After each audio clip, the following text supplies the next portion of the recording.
अस्सलाम वालेकुम guys. 90 days challenge में आज हमारी वीडियो सीरीज का डे 13 है। और डे 13 में आज का जो हमारा टॉपिक है वो है लॉजिकल टेस्ट। लॉजिकल फंक्शन के बारे में आज हम पढ़ेंगे कि लॉजिकल फंक्शन को किस तरीके से अप्लाई करते हैं, क्यों अप्लाई करते हैं और कहाँ कहाँ इसका बेसिक यूज होता है।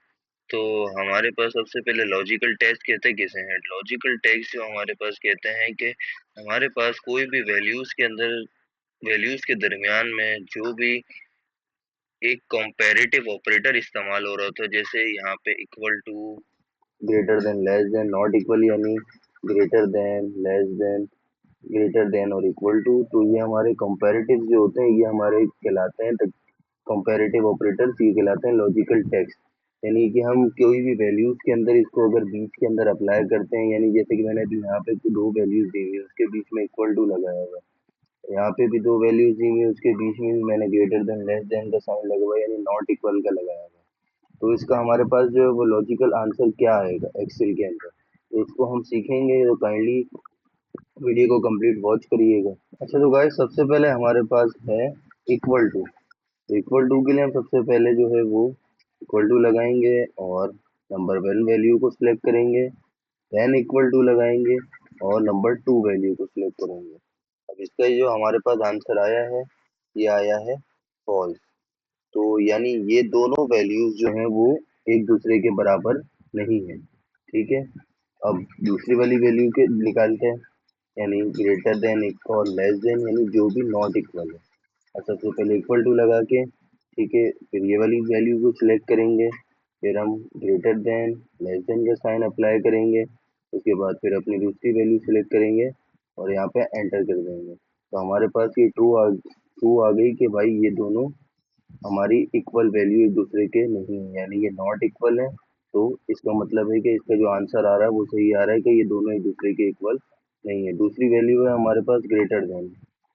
तो सबसे पहले हम इक्वल टू लगा के इस वैल्यू को सिलेक्ट करेंगे, उसके बाद हम ग्रेटर देन का साइन अप्लाई करेंगे, उसके बाद अपनी दूसरी वैल्यू को सिलेक्ट करेंगे और एंटर प्रेस कर देंगे।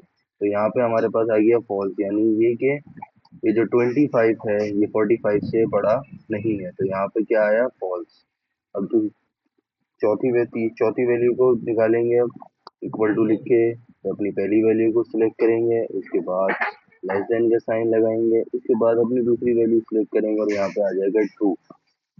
ट्रू यहाँ पे क्यों आया है, क्योंकि 25 जो है वो 45 से लेस देन है, यानी 45 से छोटा है 25।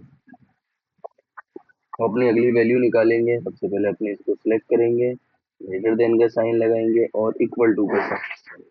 ग्रेटर देन और इक्वल टू को क्यों लगाया है कि ये दोनों या तो बराबर हों या फिर एक दूसरे के इक्वल हों।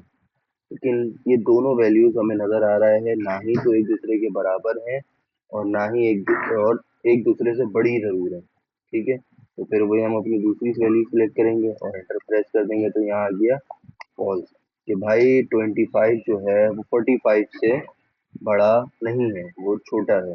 अब हम आखिरी वैल्यू अप्लाई करेंगे, तो उसके लिए हमारे को यहाँ पे हम पहली वैल्यू सिलेक्ट करेंगे, उसके बाद फिर हम लेस देन का साइन लगाएंगे, फिर इक्वल टू लिखेंगे। तो अब हमें यहाँ पे बताना है कि लेस देन और इक्वल टू, यानी जो हमारा 25 है वो लेस देन है या फिर 45 के बराबर है। तो लॉजिकल सी बात है कि हमारा 25 जो है वो 45 से छोटा है, इक्वल तो नहीं है। तो अपनी दूसरी वैल्यू सिलेक्ट करके इंटर कर देंगे तो यहाँ पे आ जाएगा हमारे पास ट्रू। इसने हमारे को भी फॉर्मूले ने बताया है कि हमारे पास जो 45 है वो है बड़ा और 25 जो है वो है छोटा। तो यानी आपने जो साइन अप्लाई किया है वो आपके अकॉर्डिंगली आपका आंसर सही आया है। तो इस सारी चीज़ों को जो है वो हम अपने आगे फॉर्मूलाज के अंदर सबसे ज़्यादा जो हमारी ये चीज़ें अप्लाई होती हैं फॉल्स और ट्रू वाली, ये हमारी अप्लाई होती हैं इफ फंक्शन के अंदर। तो इस वीडियो को आप लोग कंप्लीट देखिएगा, इसके अंदर एक एक चीज़ के फंक्शन कंपैरेटिव को, equal to, greater than, less than, सारी चीज़ों को अच्छे से देखिएगा, अच्छे से रीड करिएगा ताकि आपको इफ फंक्शन अप्लाई करने में कोई भी प्रॉब्लम ना हो। इसके साथ साथ हमारी और भी कंडीशंस अप्लाई होती हैं, लेकिन इसके बाद जो नेक्स्ट वीडियो आएगी अगली वो आएगी इफ फंक्शन के हवाले से।